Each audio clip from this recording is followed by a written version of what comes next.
네, 안녕하세요. 김홍수 한사입니다. 자, 이제 일단은 제 소개를 좀 하자면 저는 이제 김용승 이고요. 저 같은 경우는 이제 인천공항 쪽에서 지금 실무를 쭉 하고 있습니다. 그래서 저 같은 경우에는 이제 관세사 실무를 하면서 거기에서 이제 보고 느낀 것들, 뭐 관세법, 무역실무 여러 가지 것들. 자, 그래서 제가 거기에서 가장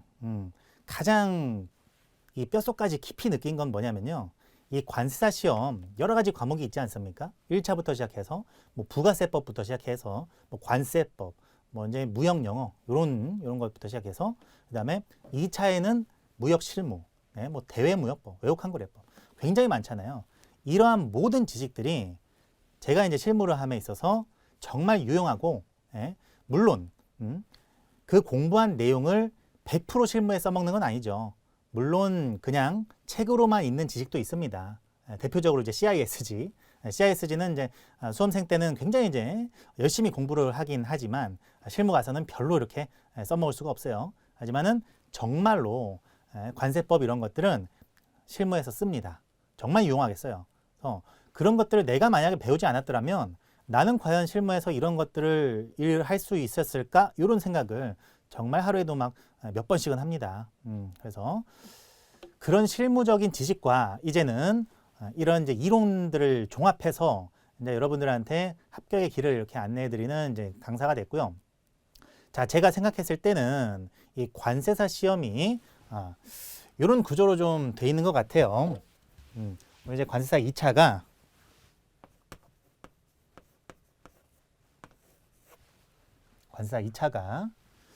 관세법부터 시작을 해서 HS, 관세평가, 무역실무, 이렇게 이제 존재를 하는데, 자, 관세법과 무역실무가 약간 공부 방법이 좀 비슷하고요. HS 관세평가가 약간 좀 유사해요. 그래서 일단은 요거부터 보면은 얘네들은 어떤 이제 판단이 좀 들어가야 돼요. 그래서 이지선다 판단이 굉장히 많죠. HS 같은 경우에는 이게 몇 뉴냐 요거 같은 거 판단하는 거. 물론 HS는 암기 기반이죠. 암기할 게 굉장히 많은데 어쨌든 HS도 요 판단을 요구한다. 판단을. 관세평가는 뭐 두말할 나위가 없죠. 그래서 관세평가는 항상 요게 이지선다를 계속 요구하죠. 그래서 이게 과세냐 비과세냐 이런 거. 그래서 그런 스토리로 돼 있는데 관세법과 무역실무 같은 경우에는 얘네들은 논술이에요. 논술. 어떤 이제 스토리가 있는데 이게 보통은 시간 순서가 굉장히 중요합니다. 그래서 이게 무역실무로 따지면은 예를 들어 가지고 LI 파손화물 보상장 요걸 갖다가 이제 답안지에 서술해야 되는 이런 상황에서는 맨 처음에 뭐부터 설명하고 이게 어떠한 스토리로 가가지고 결론은 뭐다 이런 식으로 논술을 하는 것이 굉장히 중요해요. 그래서 이 관세법과 무역실무는 그런 면에서는 상당히 유사한 공부 패턴을 가지고 있다라고 제가 이제 개인적으로 생각을 합니다. 자, 그런데 무역실무는 무역실무만의 어떤 특징이 있어요. 무역실무의 특징이 뭐냐면은 얘는 국내법, 국제법, 실무 요렇게 구성이 되어 있습니다. 약간은 이제 요거는 좀 짬뽕이에요. 그러니까 관세법은 100% 국내법이죠. 국내법인데 무역실무는 얘들이 다 섞여 있다라는 겁니다. 섞여 있어요. 그래서 국내법 같은 경우는 대외환이 대표적이죠. 국제법 같은 경우에는 CISG. 그다음에 실무 같은 경우에는 뭐 이게 마스터 BL, 하우스 BL 이런 것도 있고 제가 말씀드린 LG, 뭐 LI, 뭐 운송, 결제, 보험 이런 것들 다 이게 실무예요. 그래서 여러분들이 이 무역 실무가 너무나 이렇게 많은 것들이 혼잡되어 있다 보니까 무역 실무를 공부함에 있어서 어렵다라고 느끼시는 분들은 보통은 이건 잘합니다. 이것도 잘해요. 근데 이 부분에서 막히는 거예요. 실무에서. 그래서 이 실무 부분이 너무 또 방대하다라는 거죠. 너무 방대하고 또 무역실무 책들을 보게 되면 또 텍스트가 너무 많아요. 그래서 이 텍스트들을 정말 다 외워야 되는 것인지 그리고 외우지 않으면 도대체 어떻게 공부해야 되는 것인지 처음에 감을 못 잡고요. 감을 잡았다 싶을 때는 좀 타이밍이 늦어버리는 거죠. 그런 건데, 그래서 제가 이제 강사로서 어떻게 공부해야 되는지 공부 방법을 알려드리라고 나온 거죠. 그래서 자, 이렇게 법 규정 같은 경우에는 가장 빠르게 법 규정을 가장 빠르게 정복할 수 있는 방법은 일단은 목차 구조 요것을 파악한 다음에 그 다음에 내용으로 들어가는 겁니다. 그래서 내용도 처음에는 키포인트 위주 단어, 키포인트 위주 단어부터 시작해가지고 단서 규정이라든가 점점 디테일한 부분으로 이런 식으로 넘어가야 돼요. 이런 식으로 공부 방법을 짜야 법 과목은 빨리 정복할 수 있습니다. 그러니까는 우리가 객관식 시험을 치는 게 아니잖아요. 객관식 시험을 치는 게 아니라 아무것도 없는 정말 빈 답안지에다가 이것을 머릿속에 있는 그대로 서술을 해야 되니까. 그래서 이런 방법을 택하는데, 자, 실무 같은 경우에는 좀 다릅니다. 실무 같은 경우에는 이게 반대예요, 반대. 그래서 먼저 내용 파악을 먼저 해야 돼요. 그래서 그 상황, 상황. LG나 이런 것들이 나오는 상황을 이해하고, 그러니까 시간 순서대로 요 내용은 시간 순서대로 이렇게 스토리를 이렇게 알아가는 거죠. 그것을 갖다가 이제 이해하고 나면 그 다음에는 요게 목차가 잡혀야 됩니다. 그러니까 거꾸로 해요. 여기는 목차부터 따고 내용으로 들어가는데 여기는 내용 이해부터 하고 그 다음에 목차를 완성시켜야 한다. 자, 법 과목 같은 경우는 이제 법은 한 토시 하나라도 틀리면 틀리는 거기 때문에 이 목차를 바꿀 수가 없는 거예요. 하지만 무역 실무는 목차는 내 맘대로 따는 겁니다. 내 맘대로. 그래서 내가 이 LG를 한 페이지 분량으로 쓰고 싶다. 그러면 목차를 여러 개 만드는 겁니다. 근데 0.5페이지, 반 페이지 분량으로 쓰고 싶다. 그러면 목차를 딱 2개만 내가 따는 거예요. 그런 식으로 해야 무역 실무가 내 안에서 어떤 이게 소화가 된다라고 볼 수가 있는 것이고, 그게 안 되면 무역 실무를 먹다가 체하는 겁니다. 소화가 안 되는 거예요. 제 강의는 이런 것들을 목표로 해서, 이런 것들을 가장 궁극적인 목표로 해서 여러분들이 법 과목에서는 목차를 구조를 잡을 수가 있는 것, 이것을 목표로 합니다. 법 과목에서는 이걸 목표로 하는 거고, 무역 실무에서는 내용 정리, 내용 정리를 목표로 하고 목차를 여러분들이 딸 수가 있게끔, 그 목차 정리를 여러분들한테 이렇게 어떤 자율적인 목차를 생성하는 것이 가능하도록 거기까지 만드는 것을 좀 목표로 합니다. 자, 그래서 이제 제 강의의 어떤 흐름이 어떻게 되냐. 자, 첫 번째로는 이게 이제 문풀 강의잖아요. 그러니까 기본 강의랑은 조금 달라요. 기본 강의는 어떤 이제 개념, 특히 용어의 정리, 이런 것들 하나하나에 찝어가지고 이제 좀 자세하게 해야 되는 거지만, 문풀 강의다 보니까 이제 이 강의를 들으시는 분들의 어떤 니즈는 실제로 답안지에 어떤 서술을 할 수 있는 것, 이것을 여러분들이 바라면서 이 강의를 듣는다라고 제가 가정을 그렇게 합니다. 그래서 기본 강의 때 어떤 설명을 하기는 하지만 대부분의 내용은 정리에 초점이 맞춰져 있어요. 대부분의 내용은 정리, 그리고 실제로 이제 문제풀이로 갈 수 있는 그 전 단계를 목표로 하는 그런 강의입니다. 그래서 기본 강의가 아니라는 거 미리 말씀드리고요. 그래서 이제 첫 번째로는 어떤 출제 패턴, 이 파트에서 지금까지 기출이 어떤 식으로 됐더라, 이것을 갖다가 좀 분석을 합니다. 그래서 자, 지금 관사 시험이 50점짜리, 10점짜리 이렇게 출제가 되다가 30점, 20점 이렇게 출제가 되는 걸로 좀 바뀌었어요. 그래서 이것의 의의가 뭐냐면은 10점짜리 패턴이 무진장 늘어났다는 거죠. 그러니까 조금 과장해서 말하면 그냥 이제 10점짜리 문제가 10개가 나온다라고 그렇게 이제 해석이 되기도 합니다. 그러니까 옛날에 50점짜리 문제는 옛날에는 정말로 논술이 좀 필요한, 예를 들어서 뭐 해상 운송인과 보험자와의 관계를 논하시오. 그냥 이렇게 문제가 나옵니다. 그러면은 뭐 거의 논문을 쓰듯이 서론부터 시작해서 결론까지 그렇게 써줘야 돼요. 예, 그래서 이런 문제 패턴으로 출제될 때 좋은 점은 뭐냐면 어떤 관사 시험의 난이도 자체가 올라가는 거다 보니까 어떤 시험의 권위 이런 것들은 살아날 수 있어요.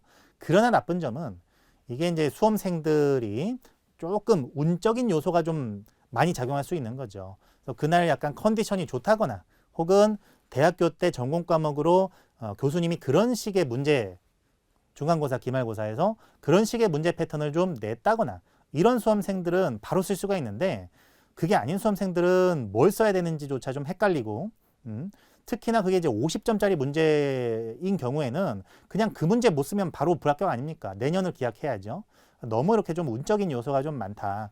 그래서 30점, 20점 이렇게 이제 바뀌면서 문제가 많이 이렇게 쪼개졌죠. 그래서 10점, 15점, 20점 이런 식으로 문제 배점이 많이 쪼개졌습니다.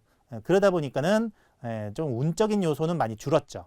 그런 면은 이제 수험생들에게 아주 좋은 그런 소식이라고 볼 수가 있어요. 그래서 그러면서 암기 비중이 조금 더 늘어났다. 그래서 좀 지엽적인 부분에서 약간 특히 관세법, 좀 지엽적인 부분에서 좀 문제 비중이 좀 늘었다. 이렇게 좀 해석이 될 수도 있겠고. 자, 무역실무 같은 경우에도 마찬가지인데요. 마찬가지긴 한데 어쨌든 지엽적인 부분에서 문제 비중이 늘었다고 할지라도 이 무역실무의 뼈대를 세우지 않고 바로 지엽적인 부분으로 갈 수는 없습니다. 어쨌든 이 관사 2차는 논술이기 때문에 뼈대가 없으면 아예 쓸 수가 없어요. 그래서 뼈대를 먼저 잡는 그런 이제 공부 방식을 택해야 되는데 그런 공부 방식은 일단은 기본 강의에서 충분히 좀 학습이 돼야 되고 이제 문풀 강의 여기 문풀 강의로 오게 되면 이제부터는 과거에 좀 기출이 어떻게 됐나 출제 패턴을 좀 봐야 됩니다. 그래서 과거와 지금 문제 출제 패턴이 약간 다르긴 하지만 그래도 과거에 문제가 어떻게 출제됐다 이것을 갖다가 조금 이제 보고 좀 이렇게 과거 역사를 좀 보고 앞으로도 어떻게 문제가 나올지를 조금 이제 예측을 해 봐야 되는 거죠. 그래서 출제 패턴 보고 실제 기출이 어떻게 됐나 기출 문제를 본 다음에 우리가 공부 방향을 어떻게 설정해야 되는가 나침판을 어느 쪽으로 해석을 해야 되는가 이런 것들을 봅니다. 그래서 이것을 그 수업하기 전에 항상 좀 말씀을 드려요. 그러니까는 뭐 어떤 파트에서 한 번 하고 끝나는 게 아니고 제가 이제 강의하면서 항상 말씀을 드리고 오프닝 시간에 그렇게 이제 진행을 할 겁니다. 그래서 어떤 우리의 목표를 구체화하면서 우리는 나아갑니다.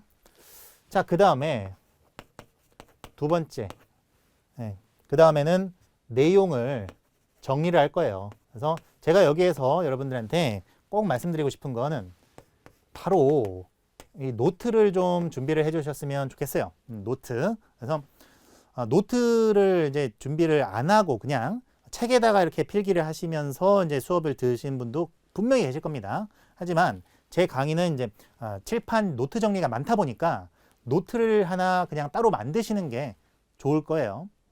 제가 이제 이 강의를 준비하면서 만들어 놓는 어떤 강의 준비 노트만 뭐 거의 뭐 A4 용지 뭐 100장 이상이에요. 자, 그러다 보니까 여러분들은 노트를 좀 만드시고 같이 좀 내용 정리를 하시는 게 요 강의의 어떤 그런 알짜배기 그런 것들을 좀 많이 습득을 하실 수가 있어요. 이 내용 정리를 하는 이유는 뭡니까? 자, 논술을 하기 위해선 내용 정리가 반드시 돼 있어야 돼요. 아무리 그 내용에 대해서 머릿속으로는 알고 있어도 이것을 실제로 말을 하려고 여러분들이 한번 해보세요. 그러니까는 무역 실무의 어떤 가장 쉬운 부분, 예를 들어서 뭐 CIF다, 쉽죠? CIF를 한번 말로 설명해 봐라.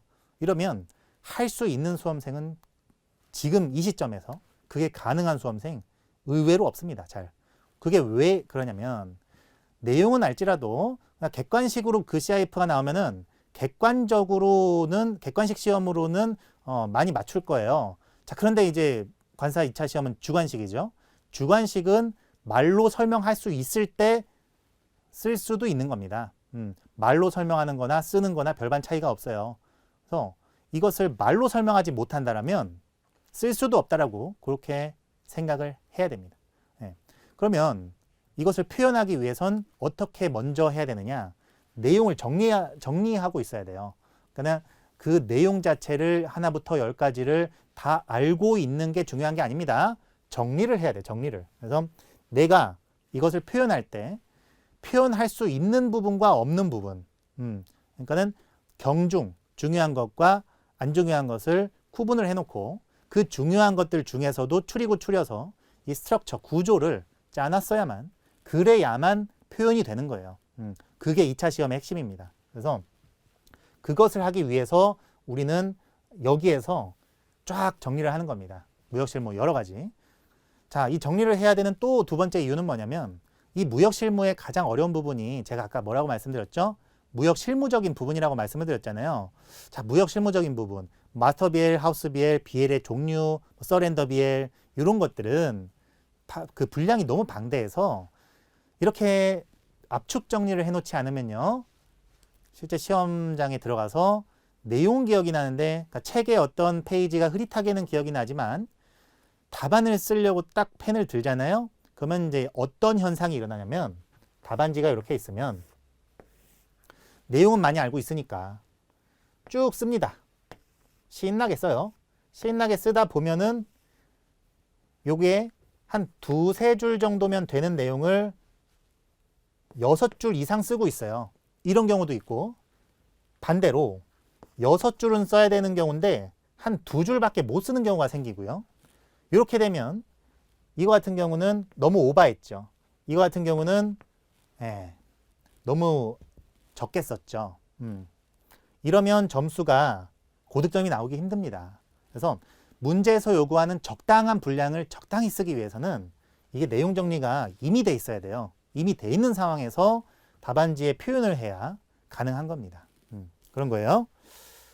자, 여기까지 하고 이제 마지막 세 번째는 이제 문풀을 들어갑니다. 그래서 기본 강의가 30강 배정이 돼 있고 문풀 강의가 20강이 배정이 돼 있어요. 그래서 우리 교재가 이제 논술 답안백서죠. 그래서 논술 답안백서에 실려 있는 모범 답안을 가지고 이제 문풀을 합니다. 그러면서 이제 때때로는 제가 모범 답안 외에 다른 문제 패턴, 답안 패턴을 좀 소개를 시켜드리기도 하고, 그리고 여기서 중요한 거는 이제 고득점을 하려면 어떻게 해야 되는가를 논할 거예요. 그러니까 이제 제가 무역실무 강사만 또 단연차 강사이기도 하니까 제가 지금까지 채점을 하면서 많은 수험생들의 답안지를 실제로 채점하면서 고득점이 나오는 답안 특징과 저득점이 나오는 답안 특징을 이미 알고 있어요.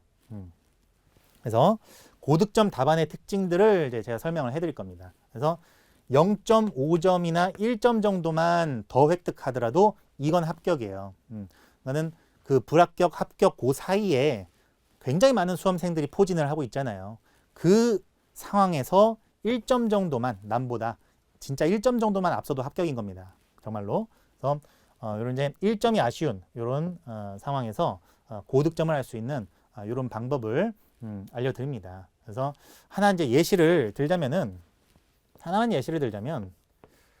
이 무역실무는 일단은 목차 구성이 생명이에요. 목차 구성. 그래서 물론 CISG 같은 거는 이미 법 안에, 법 규정 안에 목차가 다 들어가 있기 때문에 수험생이 뭐 목차를 굳이 수험생 그런 능력으로 딸 필요는 없어요. 그런데 무역실무 이론 부분에서는 목차 구성이 생명이라고 볼 수가 있습니다. 이 목차를 구성하는 그 안에 이미 이렇게 이미 답안지 구성이 뭐는 어느 정도로 쓰고 뭐는 어느 정도로 쓰고 이 배점이 다 들어가 있는 겁니다. 그래서 목차를 내가 어떻게 구성할까? 그 다음에 기본 내용에 충실해야 됩니다. 일단은.